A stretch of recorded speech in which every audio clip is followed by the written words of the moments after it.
The Grow My Cleaning Company podcast helps owners of cleaning companies just like you to grow your company and yourself so you can make more money and finally get the time and money freedom that probably got you into this business.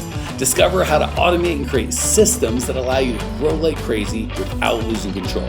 If you dig the show and want to show some love, subscribe, rate, and review on iTunes. It really helps. Enjoy the show. Hey, Cleaning Nation, Mike Campion here with, I say it every time, but it's probably true. One of my favorite guests, Suzanne Bandick. She is our results coach, our mindset coach here at Grow My Cleaning Company. If it's what to do and how to do it, I'm your guy generally. If it's what to believe and how to actually get yourself to do the things that you know you're supposed to do, Suzanne is pretty much your lady. She far better than I at that. I wish I could take credit for this topic because it's so good. Probably one of the best topics we've not covered that I can recall. But I can't. It's Suzanne's. So I'm going to introduce it and then put the ball into her court, as is my custom. I don't want to say one of the most common, if not the most common thing I hear when people come to me is, I have got to get this fixed or I'm going to quit. I can't go on with this anymore. And I think the superficial thing that we all want, and I don't mean superficial like it's not important, but on the surface is what I mean, is I want more money. I want to work less. I want lots of things. And those are all fine. But I really, really think the base layer of what we're trying to articulate, and that's why I love this topic so much, and Suzanne brought it up, is, for honest, I want to love my business again. When I first started, I had these dreams and this perfect picture in my head of what it would look and feel like and who I would be around and what I would be doing day to day. And it gets so warped and we're so far away. And it's almost like counseling. When people come on the calls, they're like, they don't want to admit it. It's almost like saying, I love my kid, but sometimes he's a pain in my butt. I just wish he'd leave me the heck. Like it's embarrassing. You don't want to say it, but you're like, I desperately want to communicate this with a human, but I don't want to say it out loud because I'll sound terrible. So same thing with our business. We're like, I really, really hate this. I don't love it anymore. And I constantly tell people, I love helping people make more money. But if I could pick helping you love your business again and loving your life and have your business create the life that you want, as opposed to your life being sacrificed to create the business that you want, and it just constantly needing more of your life and your money, I'll take getting people to love their business again because it's so closely tied with their life. So that is the table as I see it. Suzanne, and we have not talked before. I don't have her outline. So I'm right with, and again, I love my business, but I've been in places where I haven't. So I'm kind of with you guys in terms of, I can't wait to see what Suzanne says about how to go from taking this tyrant of a business and taming it and loving it again. Mike, you might be interested in the focus. It might take you on a totally different tangent than you expected. Most of our calls do, and that's probably why they're my favorite. I always think it's going to be X, and it turns out to be Y, and Y is more often than not better than the X I'd hope for. So, okay, let's go on the journey. The topic, are you loving your business or are you resenting your business? Now, a business is energy, just like everything else in our world. Everything is energy. So, let's take a look at this in all the different aspects of your business. Think of your business like a friend. Okay? If your friend comes knocking at your door and you're like, another call? Another problem? I don't want to see you. I don't want to deal with you. Do you think your friend's going to want to keep coming around and serving you? Or do you think you're going to want your friend to keep coming? I don't want that guy coming to my door either. Not a chance. Okay. On the other hand, if you can find the aspects where you can welcome your friend and welcome your business and look for the positives, your friend will want to come back. That energy will be good for you. Okay. So I want to take it into specifics. Mm-hmm. Mike's thinking here. I can see his thinking face. Okay, for instance, you're having a challenge with your cleaners and you're really frustrated and you're like, whatever the aspect is, they're not working well together, they're not thinking for themselves, they're not doing a good enough job, and you start getting frustrated and resentful that you have to take care of these cleaners all the time. You feel like a babysitter.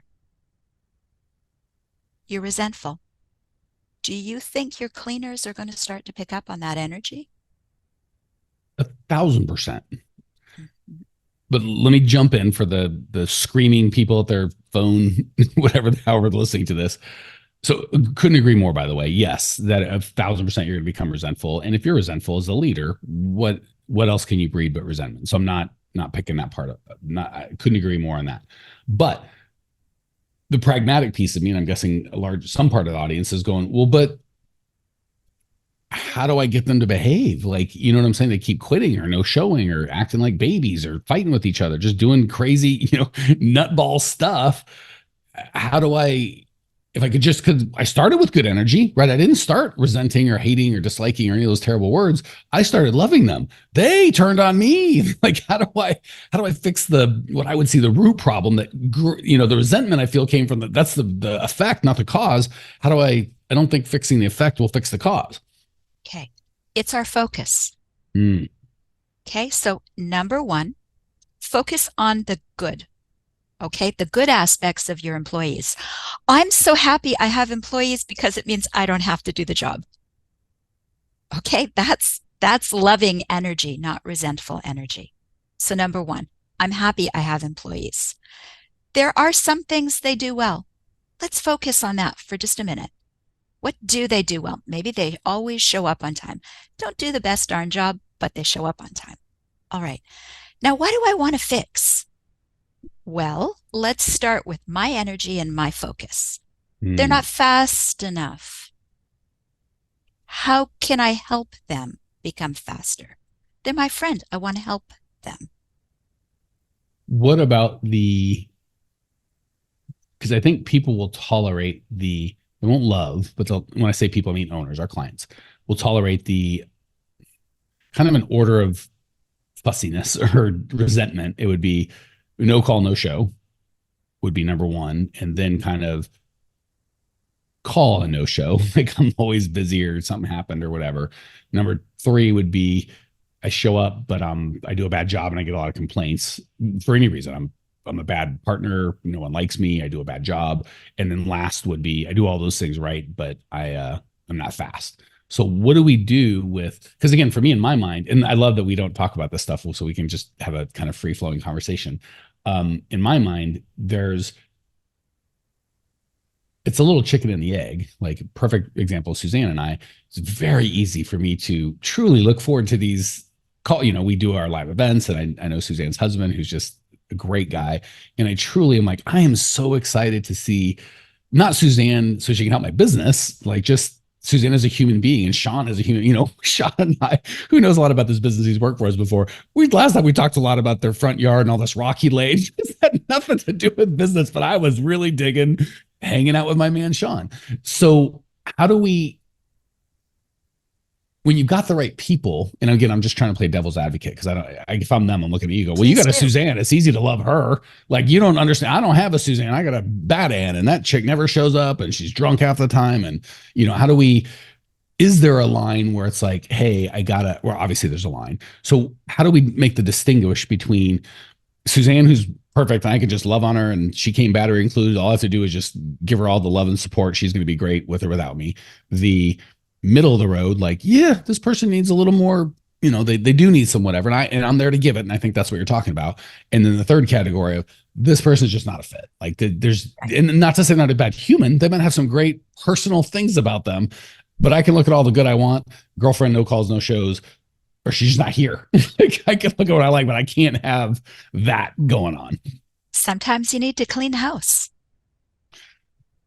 So what would be, I'm just trying to take it up a level from that. If there's those three categories, pretty easy to love those who are lovely. Like I don't have to gin myself up to be like, all right, it's going to be Suzanne. Like have a good attitude. It's like, yay, Suzanne. There's some that have certain lovely attributes and certain attributes that are more frustrating. And on those, a large part of it is the focus. And then there's the people who are just certainly have lovely attributes, but they're not a fit. So how do I take that focus when I'm like, all right, I got to let this guy go. And maybe he's the ninth guy or gal I've had to let go. And maybe he's my last guy. So I could, as an owner, I can start kind of overwhelming with it's never, I can start telling them a story. How do I change the focus when it's not off the human, it's off the systems? Okay, let's go back to the basic part of the business first. Okay. Loving the business means I love the freedom that it allows me. I love the money that hopefully it's bringing in, okay? Or the ability I may have to increase my income, to have more money, okay? I love that aspect of my business. So if you want to take care of your business and nurture it because you love the fact, again, not resenting that, oh, now I'm on call all the time. I'm this, I'm that, I'm the babysitter. That's the resentment for your business. If you focus on the part that you love about your business, but wait a minute, it gives me time freedom. Now, I don't like the fact that I have to babysit my employees. Let's use that. Okay. So your employees, Mike, just like you said, there's a hierarchy. There's those that are doing great. There's those that need some support, and there are those that just don't cut it. So again, in loving your business, in loving your employees and wanting to create the best environment possible, you're going to say, I need to replace these employees that don't work. So again, it's always have, what do you teach? The hiring funnel running, right? You're going to need, and for some of our listeners, you're going to have a business, but Suzanne, you don't understand. I'm going to have nobody left, Yeah, exactly right. right? Okay, so again, it has to start with what's the best thing for my business? What is it that I want to see? I want an amazing team that work well together, that think for themselves, that are so good that I'm high-fiving them all the time. And I want clients that love us, Mm. lots of clients, and they love serving the clients, and the clients love them. So if that's the grand picture, let's go to work on the changes we can make that are in our control so we don't have to continue resenting the business or aspects in the business. We actually have the control. I guess that's probably I hate to say the best, but arguably the best part of having a business is it's a meritocracy. It goes both ways. If I have a great business, it's like, well, hey, I would say, well, it's the team. It's like I've been blessed with lots of good things, but I did put the team in place, and I did, like you can own that, which I don't think we do as much as we should. Hey, new friend, love that you were here. If you want more Cleaning Nation, more us, you can check us out on YouTube. Similar content, you just get to see each other. It's totally free. Or if you want to say, hey, hit us up on Instagram, Twitter, join our free Facebook group. We love hearing from you, Cleaning Nation. That's what makes it magic. Jump on, we'll see you there. It's so easy, Mike. I go through it all the time. It's so easy to own the things that are going well in our lives. That's the But the problem. things Yeah, that go are ahead. not, okay, my business, I feel like it's collapsing. Like I don't have the right employees. Like I don't have enough clients or the right clients. Often we want to blame something else, Mm. someone else, the circumstances, Mhm. the government. We want to put blame. However, what if we also caused the fact that there are aspects that we don't like? What if we were the catalyst for that? And again, I go back to the energy of focusing on the things that you can love, the things that you appreciate, so that it's worth making the changes, right? When you encounter somebody that says, oh, I hate my business, I'm like, well, let's change that. I'm sure many of you are familiar with a guy named Jocko Willenick has a book called Extreme Ownership, and he's a Navy SEAL and talks about it in that realm. I really think another word for entrepreneur could and should be extreme ownership or extreme owner. Like if it's good, let's own it. And when it's bad, let's own that, which doesn't feel as good in the moment. Like no one wants to work in my area. Okay, so I guess there's no McDonald's then. No, there's McDonald's. Okay, so some people want to work, right? Like, well, but they're a franchise. Okay. Trust me, McDonald's is a lot worse to work at. No offense, McDonald's. It just no one's like, well, it's a franchise. That's why I want, fine. So you're the only cleaning company in your company. No, there's others. Okay. So people are willing, but they're a franchise. There's no independent. Yeah, there's the okay. So when you start, and it's just like Suzanne says, it's focus. If we want to focus on the things out of our control, which may be the truth, the government's gonna do this, and the people I've hired are lazy, and I think we've talked about this before. I call it two truths and a lie. Um, I hired a bunch of people, now quit. Truth. That's just a fact. Period. They said they were going to show and they didn't. Truth. No one wants to work in my town. Whoa, hold on. That's just a big fat lie. So if I just say, make the global ridiculous statement, by the way, everyone's lazy, no one, including myself, is going to fall for that. But if I tell the two truths first, I hired 17 people. Four didn't even show up the first day. Within a month, especially when I had them work more, they all quit. Everybody's lazy. When I kind of set that up, it's you somehow can stomach it. So exactly what you're saying, Suzanne, with it's choosing what I focus on. I could also say, so the same facts, right? We don't get to change the facts. I hired 17 people, in the last 3 months. Three didn't even show up the first day, and all 14 are gone now. Those are all factual truths. So I'll bet you I've learned a ton of stuff that will help me hire the next 14. So maybe three or four of those will stay. And even if I'm too dumb, which no one's going to think, but I'm too dumb to figure it out, there are people that have hired 14 people and they stay and 10 stayed. Bet you if I just watched carefully, I could figure something out. Bet you if I Googled that crap, there's some chump that has done it and will either tell me how to do it for free or for money or something. So it's all just the focus. So I guess the big question I have, and you can open it up however you want, Suzanne, I don't want to take you down one road, is I think I know, being an owner for a long time, people hear, and I've heard content like this and I get excited, but then I get off the phone or the podcast and somebody calls and like you just get hit in the head with reality. How do you take that head knowledge of, yeah, I really do need to focus on what I want, not what I'm not getting, because I'm going to get generally what I focus on. And, obviously I have to do the right things in the right order. But when I get kicked in the teeth, because it feels so good to just curl up and bitch and complain to my friends and have them go, you're right, Mike, everyone sucks and blah, blah, blah. And they go back to their crappy job and I go back to my crappy thing. How do I take it from the head to the actual heart and doing it? Well, there is the $1,000,000 question. That's why we have you on. Right? Okay. So we get now into habitual thoughts. Hmm. And the habitual thought may be, this is the way it is. This is my life. This is what I have to put up with. And there's no changing that fact. Heartbreaking. Okay. It's realizing, and this is where when we can own when things are not going the way we want them, when we can own it and we can say, I have some responsibility in that. That's not just outside of my control. When we can own that, you know what we do? We take our power back. Okay, so it's time to stop feeling like your business is out of control, like you're resenting it and you're tired of having it in your life. And it's time to say, I want to take my power back. So that comes back to what you asked, Mike. It's changed. Now you have to focus. How do you take your power back? You need to focus on your thoughts. And every time you want to grumble, you want to complain, you want to say this is bad, you want to say this is the way it always is, you've got to be aware of that and change the thought.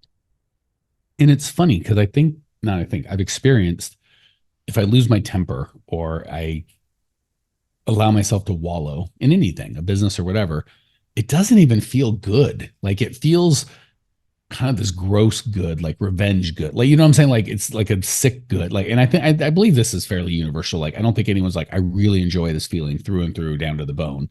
I think it's like there's a sick, guilty, gross pleasure in it, but overall it doesn't feel good. Whereas certainly much harder to take it back and go, I own all this crap. This whole mess I created. Like that part ain't fun. Like it is hard. It ain't. But then it feels really goddamn good all the way down to the bone because you're like, well, wait a second. If I actually created this thing, by golly, then there's one dude that can fix it and I have complete control over it. That's the only dude in the world I got control over. So it's kind of like it's almost delayed gratification, like the bitching to my friend, part of my language, who I know will empower me, be like, yeah, it sucks. Everything sucks. And they're always broke, by the way. That guy ain't never living the life I want, or gal. Feels good. Or I shouldn't even say it's easy in the moment. It's not that it feels good in the moment. It certainly feels easy. Whereas ripping the Band-Aid and pulling myself up by my bootstraps and going, that's just not a reality I'm looking at. This is the reality. I will. And you can focus as long as you want on how dumb you are and how bad the thing is, and you made this, and it's all my fault. We can get all into the shitting all over yourself, shitting, trying to keep it clean. And again, you could do that for a week, a month, 5 seconds, 3 minutes. Like you get to control that, right? I think a month's inappropriate. Sometimes 10 seconds isn't enough. Sometimes you're like, you know what? I'm going to give myself a nice little 10-minute temper tantrum. I'm going to just I'm going to go all, that's my whole focus is how everything sucks and it's never going to change. I don't know if I'd invite anyone else to this little party. It should probably just be a you. You get a mirror Yeah. if you want to really get. You can do that by yourself, Mike. Yeah, that's not, you can invite folks. I don't think they're going to want to come. And then you go, okay, Mike, you look at yourself in the mirror. Mike, am I done? Anything? No, Bob. Okay, good. Get it all out. Tell me, stomp your feet, be a little child.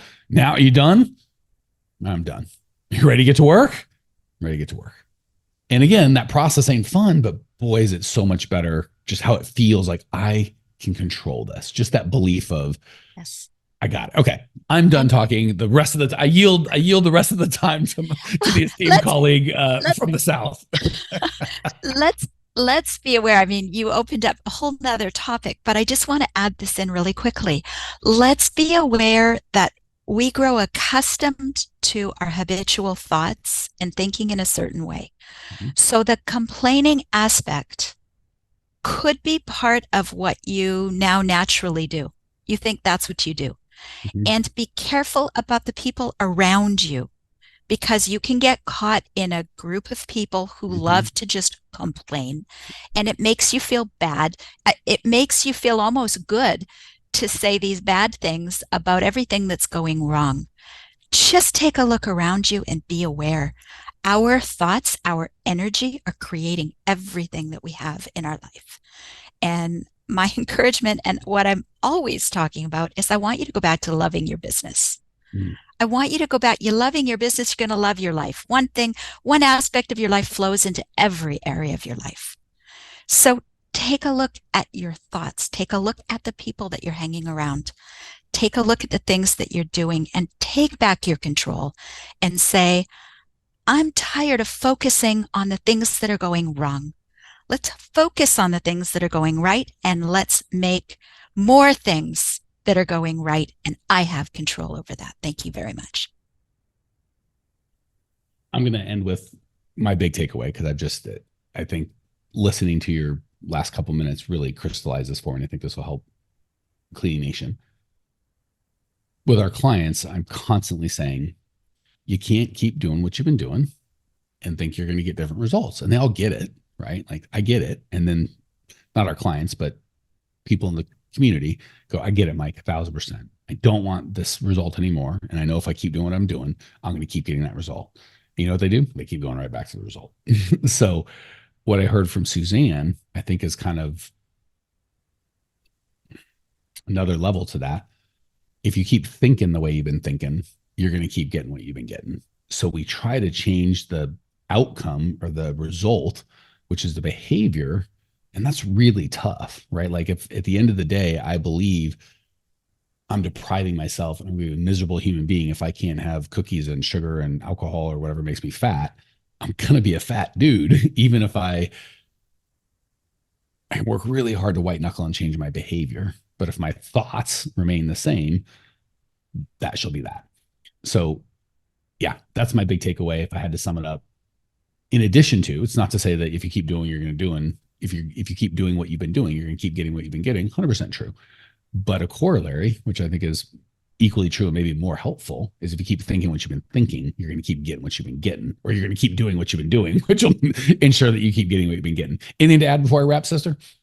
Last thought: a business that you resent will not be profitable for you, and a business that you love will be.